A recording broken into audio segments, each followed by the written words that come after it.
good, basically good, because they've had trouble with all the red tape and fighting to get their loved one. Yeah, he has support. become he is a symbol for denial of health care coverage to millions of Americans. Right. And even the bullets they found were engraved with those lines, deny coverage and so forth. And Biggie said, I think he's right. I think if you have fought with insurance and not gotten paid and your loved one has died or not gotten the medication they deserve or whatever it is, that you'd probably see that guy on the street and be, thumbs up. And I mean, a lot of people feel that way. Of course, I look at it the complete opposite. I think this man was murdered in cold blood. He's a husband. He's a father. And he was just murdered in cold blood. And I cannot believe we're at the point where healthcare CEOs need armed security, which they have. I mean, he went out without the security, which he had. He had his own security, yeah. Isn't that stunning that in a country like ours, a civilized country, that the healthcare CEOs have to have armed security around them? No. It is. It should be. It should be an absolute shock. Well, I mean, wealthy people have security. Tons of wealthy people have security. Or because of their jobs, they have security too. But I don't even know how who I guess on the websites you go and see who the healthcare CEOs are, and I am stunned by that. Well, they've taken all those. When I heard they had armed security, I was like, "Are you kidding? Like, why?" I didn't understand that. But apparently, they do deny all this coverage. And then Chris Demm's friend, West Coast Bob, our friend, says this will be like a moment where, like he's likened it to the French Revolution, where it's lose some heads, off with a few heads, and maybe make some changes and permanent changes. This is the touchstone. Well, let me ask you all this. I don't know hardly anything about health care, but I thought we did make a major change with Obamacare. What happened? That was like supposed to change everything. Well, more people got coverage, right? Because of it? I don't know. Yeah, I assume that was the whole thing. Yeah, there are more people now with health insurance. So why then are we at this point where this person is murdered because they deny the coverage? Because the insurance companies, of course, they still deny do the business their way. And deny the coverage. I mean, it shouldn't be that way. You do have to fight. I mean, and advocate for yourself in a lot of cases. Look at the commercials on TV for attorneys. I know. Denied this benefit, whatever. Yeah. Call an attorney. And it should not be. I mean, in our country, it just shouldn't be that you can have a car accident or whatever and lose your whole life. I mean, you lose everything over that. To me, and I don't know the way, but like when Hillary Clinton and Barack Obama and everybody they're fighting over health care, and Bernie Sanders and everybody, of course, it's like, shouldn't there be some sort of easier way?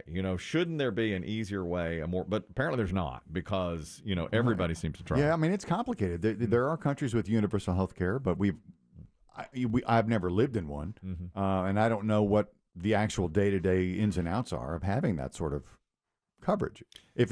You hear stories about people waiting for surgery, in Canada, where health care is different, but you hear stories about people waiting and waiting and waiting for various care. They don't have to pay for it, but it's a long way. Sometimes that can be delayed. Well, the antibiotics I'm on, I told you all this, had to get approved by insurance. My doctor was like, "Why is this?" And he's like, "All right, we'll work on it now because you need it." What if the insurance had been like, "Nah, you don't get it"? Yeah, and then you're denied. Yeah, and then you're in trouble. You're still fighting this infection. I have to maybe go to the hospital again to get it. Dean, you wanted to comment on insurance and this CEO who was murdered. Go ahead. Certainly, guys. This is a hard story. My mother was going into kidney failure. She had stuff to do for like 2.5 years.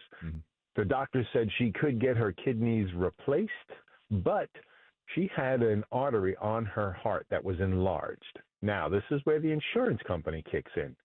Just for discussion, her artery was enlarged to like size 6. The insurance company wouldn't pay for it to be replaced until it got to like a size 10. They waited her out. She died of kidney failure. God, that's a nightmare. It's horrible. It is. That is awful. I mean, but it's awful. That has to change. That has to change. Something like that should not happen. But it still doesn't excuse murdering a guy in cold blood. It just doesn't. That's a murder on a street. You can't do that. But that is wrong. How they're treating these. I don't know if it would be even possible. But to poor Dean's story and his mother, what would be the possible explanation? Yeah, there has to be a logic, whether we agree with it or not, but there has to be some sort of system behind it. What did they say to you? It has to be this before we'll treat it. Well, no, and that's what it is. And I counter with that murder wasn't in cold blood. You lose a family member over something like that? That's not cold blood. That's not just random going down and shooting somebody. Well, it's not a random going down and shooting somebody. I mean, there's a reason for it, but still, there's a cold blood. You know, if somebody you deem them to have wronged you and you go shoot them in the back, pre-planned, clearly. It's a pre-planned, premeditated first-degree murder. Thank you, Dean. I'm really sorry that happened to you. Yeah. I mean, it's a terrible. But you hear stories like that, and then you sort of start to understand. That's why I say that I think it's absolutely horrible murder. You're right. But that's why I say that I think some people, if they saw that guy on the street and recognized him, they would just keep going. Well, no question. And part of it, too, is I think as a general populace, we feel safe. He's not coming after us. Well, the guys, whoever shot this guy, he's not coming after us. We're not CEOs of healthcare companies. It's even more than that. Not only would they look the other way if they saw him coming down the street, they're celebrating it online. I mean, they're going on their social media saying, "Good, where's the next one?" You know? Yeah, I always think that stuff is overhyped. You just have your odd people who celebrate things like that. You weren't here, Biggie, but last week, someone that I know on social media posted it was like a Brady Bunch looking graphic of 9 other or 12 other CEOs and said, "Here's their names, here's their salaries. Someone get this to the guy who shot the guy in New York." Yeah, I saw that too. I mean, isn't that beyond a crime? dark? Is that's not a crime? You know, here are these guys. Well, I mean, you're connecting dots, but I mean, you should end up in Facebook jail. But I think when you see the amount of... Yes, there should be Facebook jail. Well, there is. Yes. Well, he needs to be in Facebook jail. Well, he does. He gets knocked off a lot. I got put in Reddit jail. What did I say? Something about... Did you call somebody fat? Yes, I called somebody fat, and I got put in Reddit jail. This guy's doing Brady Bunch CEO. He needs to be put in Facebook and jail. Like many CEOs, I think when you see what these people make a year, well, that too, it would drive you, of course, absolutely mad because think about what you're paying for insurance. Unbelievable. Yeah.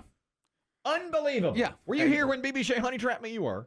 He honey trapped me. BB Shea said, "Can you believe how expensive insurance is?" And I said, "You should see what I pay for my family." He goes, "Yeah, but they're worth it." And I go, "Well, yeah."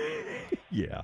Gritted teeth. They are. Well, that's the other thing. Imagine paying what we pay, and then the insurance says, "No, I'm not doing that." Right. Why? Which does happen. I mean, let's face it. Austin, you're talking about insurance and the CEO. Go ahead. Morning, guys. I was just telling Biggie, so it's kind of hard to have sympathy for a multi-billionaire that's over an insurance company that can do something like deny a child pain medicine that's going through chemotherapy. You're right. You're right. That's where it comes from. 100%. I mean, whether that's even happened or if that's just a tale, a tall tale that gets repeated on the internet. Well, it has happened. I bet it has happened. Because of some reason. I can't imagine they deny children pain meds, but who knows? Well, look what they did to Dean's poor mother. Her heart was enlarged, the artery in her heart. Thank you, Austin. I mean, all that is true. But, I mean, gunning down someone in the street is the other side of it. This man's a father, too. You know, he's a husband and father. It's just terrible. John, you're talking about insurance. Go ahead. Hey, man, so I know, there's a billion stories out there about insurance problems. I know I had one myself last year. But, I think, and I've been saying quite long, that sooner or later the American public's going to get tired of all the shenanigans going on in big corporate American politics. And I think you're just going to see more of this, the more that they let the nonsense go on. And you're with our friend West Coast Bob. He thinks this is the tipping point moment, where the French Revolution moment, a guillotine in the public square. But you have to have the government on your side to do that. I mean, if there's going to be substantial change in health care, it's got to be done by the government. Yeah, the people can't do it. And we just voted in guys who are probably not going to do that. We just voted in Donald Trump. Is he going to do that? That doesn't seem. He has concepts of a plan. Okay, well, all right. I didn't know that. Maybe he has a concept of a plan. Thank you, John. Are Republicans who are controlling the House and the Senate going to go along with? Now, they'll go along with him if he came out. I would love to see Donald Trump solve the health care issue in America. Wouldn't that be something? Wouldn't that be incredible if he went down as the guy who made health care affordable and easy to understand? It should be. Maybe Ramaswamy and Elon Musk can get to the bottom of the ruthless efficiency experts? Yes, the ruthless efficiency expert. Michelle in Japan will say something how they do it over there. Now, I'll say this. You were talking about those countries that have socialized medicine. Our boss, our general manager, was in Italy turned his ankle on a cobblestone street 3 or 4 years ago. Remember that? Mm-hmm. And he said it was awful. He was in the hospital forever, and he said, you don't want socialized medicine. It took him forever to get what he needed. All those things you were talking about. Michelle, go ahead. Hi, yeah. So first of all, I just want a quick point that a lot of the people that I'm seeing on social media, they're viewing the impacts of these healthcare companies as a genocide, and nobody cares when you kill someone who's doing a genocide. So that's where American people are. But also here in Japan, we have a socialized system, and it's not like a European model where it's free, or like the UK where it's totally free. You do have to pay for it, and there is an insurance system, and there's 2 types of insurance systems, one that's for the general public and then one that's through companies, but they're all regulated by the government. And so what happens is the government comes in and they control the price of all the medications, they control the price of the doctor's visits, they control everything, and they also contribute, the government themselves contribute 70%. So when you go to get a CAT scan, you're paying like $40 instead of $400. When you go to see a doctor or, for example, a dentist, you go to the cleaning for a dentist, it's like $5. Right. And so, yes, you do wait longer, not as long as you would in a totally free system, because in a totally free system, there's absolutely no incentive to not go. You just go. Right. So people overcrowd. But you do wait longer than you would in America, and you don't get necessarily any better care, but you can afford the care. Yeah. I mean, maybe we should look at let's get a little healthcare summit with some other countries and say, what do you guys want to go to Japan on a fact-finding mission? Yes. Not me personally, but I might send Vivek Ramaswamy, send him over there and see if it works for you, while he's over there. See what can happen. I don't know. I don't want to be accused of being too liberal, but too late for that. Way too late. One more call on Eric. This is, of course, spurred on this conversation by the healthcare CEO who was murdered. Go ahead, Eric. Hi. One of the challenges when you talk about other countries and their healthcare systems, no other country that I'm aware of has the military expenditures that we have, because we're the world's 911, so to speak. So you kind of have to make a choice as to whether or not you want to have government-funded healthcare to that extent, or have a military that basically takes care of the world. I don't think any other socialized medicine country has that type of issue. What an interesting point. Yeah, interesting. I hadn't thought about that. That's true. But now with Trump, it seems like we're trying to get out of that business. He's going to start defunding Ukraine, for instance, and in that. So maybe he can pivot to this. He's all about America first, not the rest of the world. Of course, they just passed a big spending bill for the defense budget. I don't know, man. By the way, I had my physical myself on Friday. Oh, yeah. Blood pressure's in check. Blood pressure was good this year. So I was happy to see that. Although the doctor did look at me and go, let's have a word about lipids. And lipids. Yeah, he's like, dun, dun, dun. But, I'm not sure I like the look of your lipids. I said, what do you mean? He said, check your portal. Oh, man.